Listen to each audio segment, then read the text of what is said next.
Ayan, magandang araw mga boss mga idol. So bali ito yung luto natin yung green shells. Ayan. Alam mo ba anong luto to?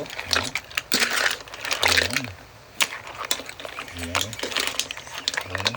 Kataba ng green shells. Ayan na natin ito. Ayan. Pwede ito lagyan ng tuyo. Pwede lagyan ng ano. Ayan. So ito ano lang siya. Parang plain lang siya. Isa lang siya. Ayan o.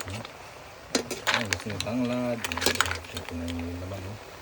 Yung laman niya o. Kamatis. At saka ano.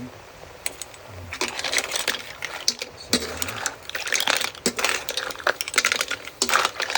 naubusan na siya ng sabaw dahil sa ano. Okay na yan. Alright. Ayan o. Green shells. Alright. Sarap ito. Green shells. Woo!